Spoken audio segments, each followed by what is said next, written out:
Hello, bonjour à tous, bienvenue dans cette nouvelle vidéo de Noël. Je vous propose de réaliser un dessous de verre ho ho ho, donc parfait pour les fêtes de fin d'année.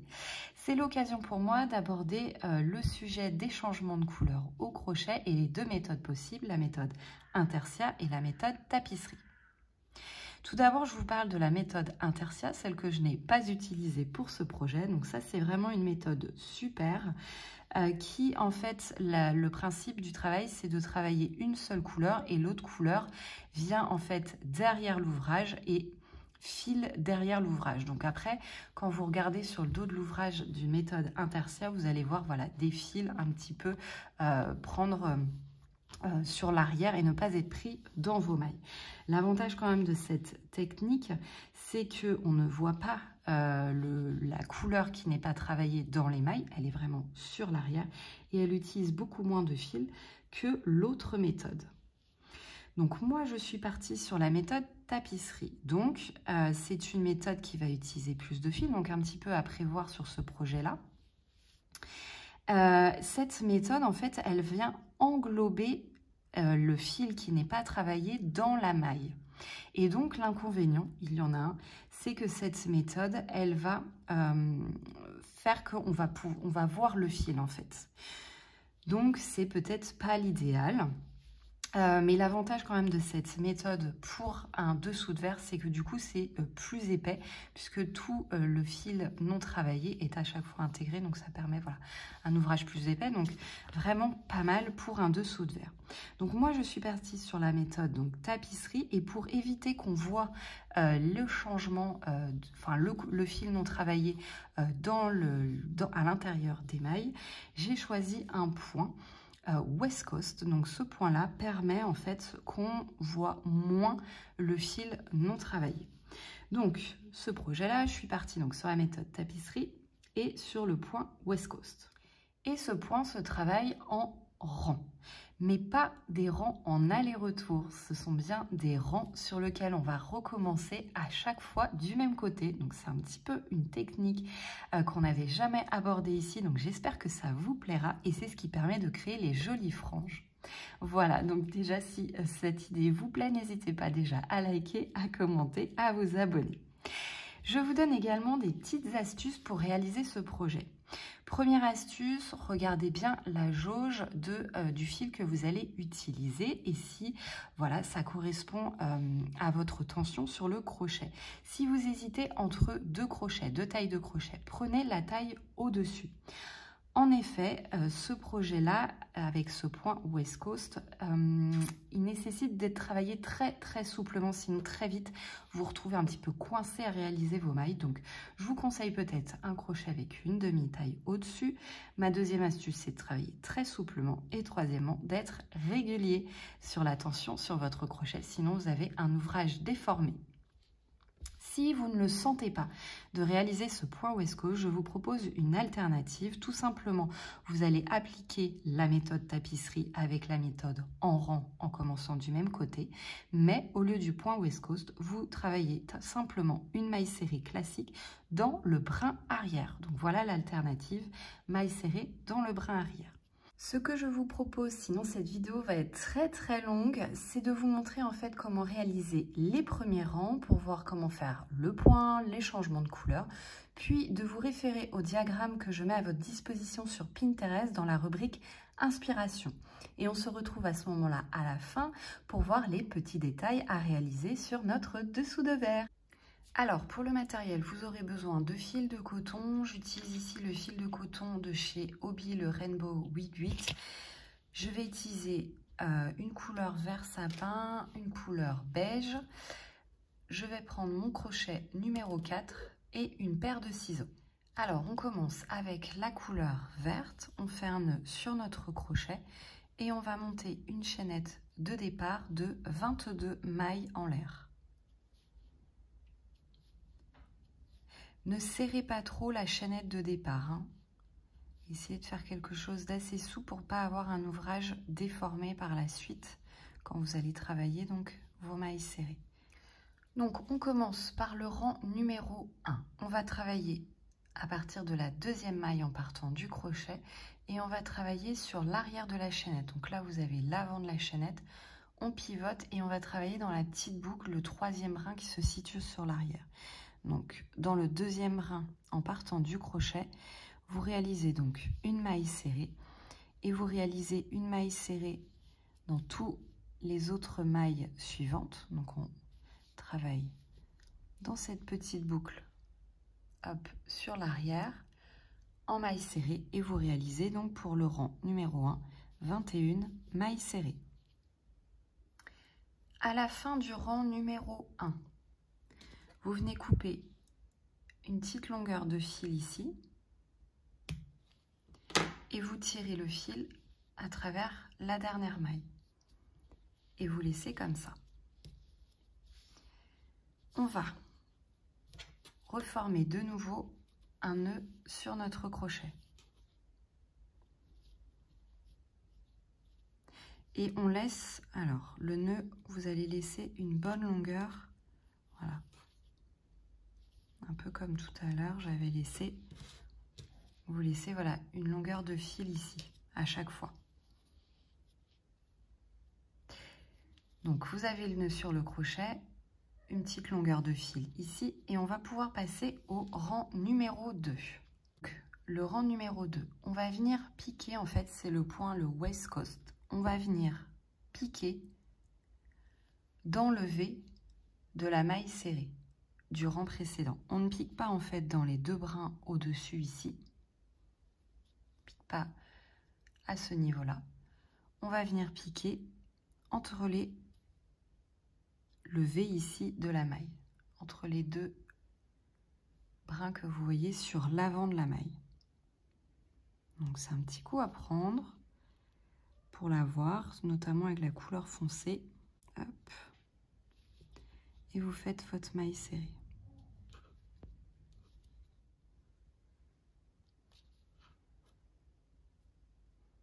Sur l'arrière, ça revient à piquer de cette façon. Vous voyez, il y a deux boucles ici.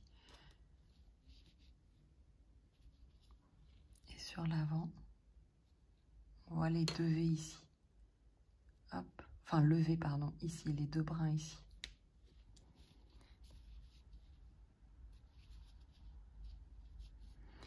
Et pour la maille, pour la faire, donc quand vous piquez dans le V, vous tirez un petit peu votre fil. Vous voyez, la hauteur ici, elle va être un petit peu plus haute que la boucle que vous avez sur votre crochet. Donc vous tirez bien un petit peu sur votre crochet, hop, pour remonter la maille. Et donc forcément là, pour ce point-là, vous aurez une boucle ici qui sera plus grande que la boucle sur le crochet. À la fin du rang numéro 2, vous avez donc ceci. On vient comme tout à l'heure couper un petit bout de fil. On le passe à travers la dernière maille et on laisse comme ça en attente. Donc rang numéro 3, on va avoir besoin des deux couleurs. On va travailler avec les deux couleurs en même temps et on va venir ici faire des changements de couleur. Donc je vais vous montrer ça. On commence déjà par faire un nœud sur notre crochet. On n'oublie pas, on laisse une petite longueur suffisante au départ. Hop, la petite longueur. On va mettre le fil blanc pour l'instant. Hop, on va le mettre comme ça. Pareil, on laisse une petite longueur ici au départ. Et on va le poser donc sur notre travail comme ceci. On va piquer avec notre crochet et sur lequel il y a la couleur verte. On va piquer et on fait notre première maille serrée. Et on va venir englober le fil blanc dans notre maille serrée. Donc première maille serrée verte. En englobant le fil blanc dedans. On en fait une deuxième verte.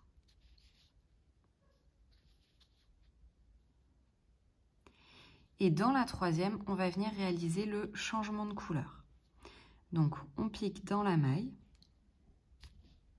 On fait le premier jeté en vert. Et on tire. Et on récupère le fil blanc. On fait le deuxième jeté en blanc. On va ensuite réaliser 3 mailles blanches. Donc vous commencez déjà par les 2 premières mailles blanches. Vous n'oubliez pas d'englober votre fil vert à l'intérieur de vos mailles.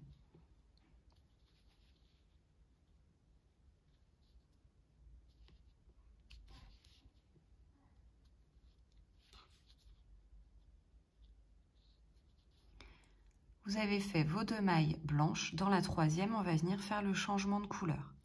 Donc on pique dans la maille, un jeté en blanc et le 2e jeté, on vient récupérer le fil vert. Tire un petit peu sur le fil blanc pour voilà, reformer bien nos mailles. On va ensuite réaliser 2 mailles vertes.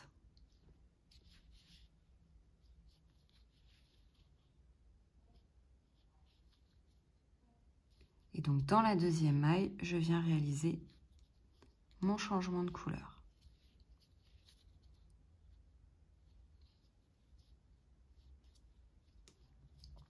Je réalise ensuite 2 mailles blanches.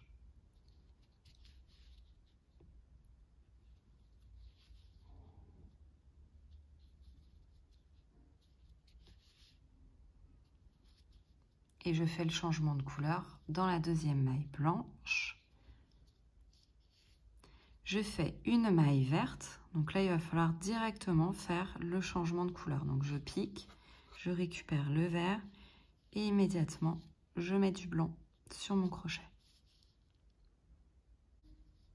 Je réalise ensuite 2 mailles blanches.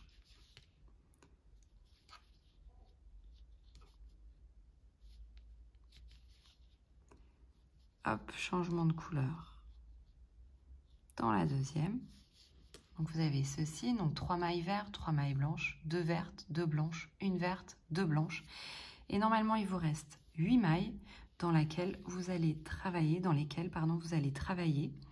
Donc toujours notre point qui englobe le petit fil blanc et vous faites donc 8 mailles vertes.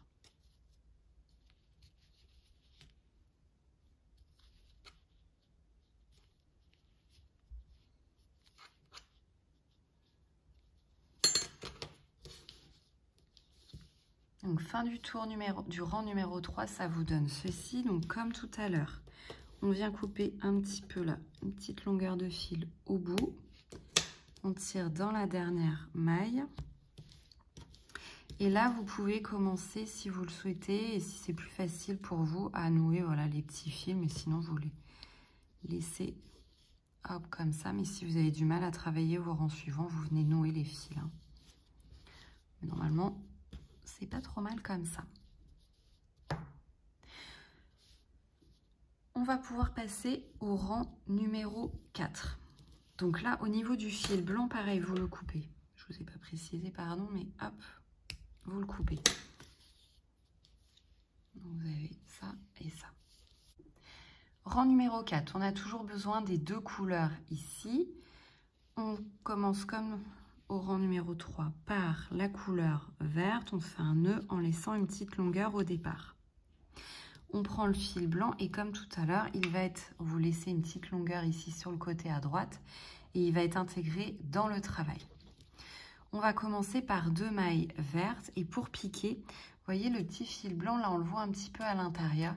Il va falloir piquer en ramenant ce petit fil blanc vers le dessus et comme ça il va être intégré aussi dans ce rang-là. Hop, je vous montre, mais ça donne ça. Le petit fil blanc, là il passe sur le dessus. Comme ça, on ne le voit pas. Donc, une maille verte. Je ne sais pas si vous voyez, le fil blanc, là, il est intégré aussi dans cette maille. Donc, 2 mailles vertes. Et je viens donc dans la 2e maille. Vous voyez, le fil blanc, hop, je passe le crochet en dessous. Dans la 2e maille verte, je fais mon changement de couleur. Je viens ensuite réaliser 5 mailles blanches.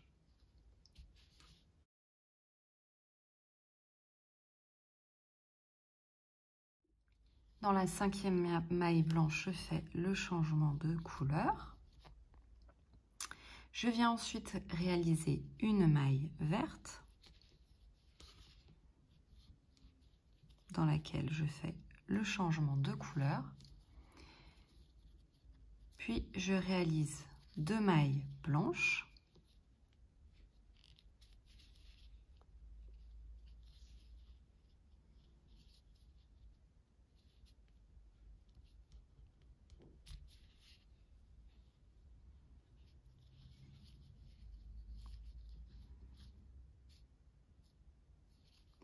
Je fais mon changement de couleur dans la deuxième maille blanche.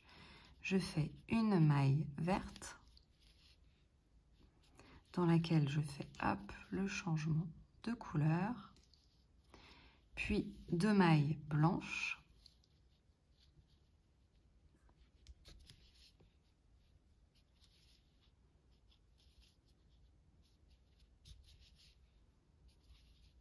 Je viens faire le changement de couleur dans ma deuxième maille blanche. Donc ça vous donne ceci. Donc 2 vertes, 5 blanches, 1 verte, 2 blanches, 1 verte, 2 blanches. Et normalement, il vous reste 8 mailles. Donc vous faites 8 mailles serrées et vous venez bien englober le petit fil blanc en même temps. On se retrouve à la fin du rang.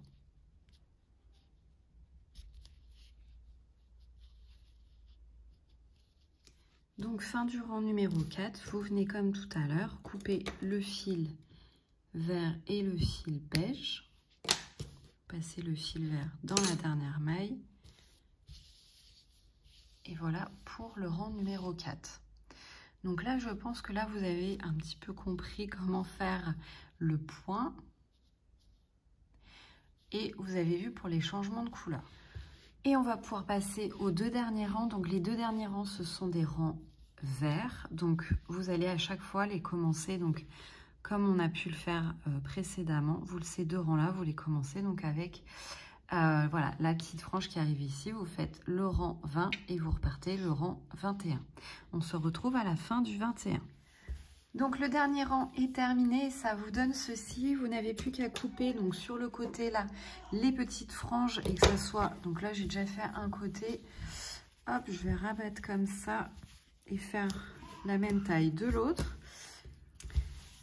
Bon voilà, je vais réaliser sa petite coupe.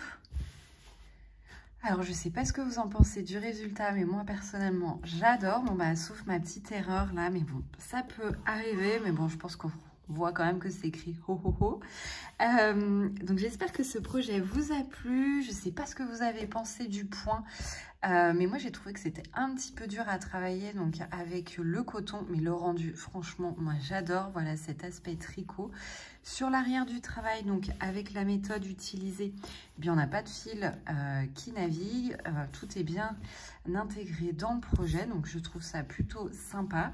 Le projet est voilà assez rigide, assez épais pour réaliser donc un dessous de verre. C'était quand même important que voilà, l'ouvrage soit assez épais. Vous pouvez à ce moment-là le bloquer pour vraiment qu'il trouve sa jolie forme, une forme bien carrée. En tout cas, voilà, moi j'adore, j'espère que ça vous a plu. N'hésitez pas à me laisser un petit commentaire, un petit pouce en l'air et je vous dis à très bientôt pour une prochaine vidéo.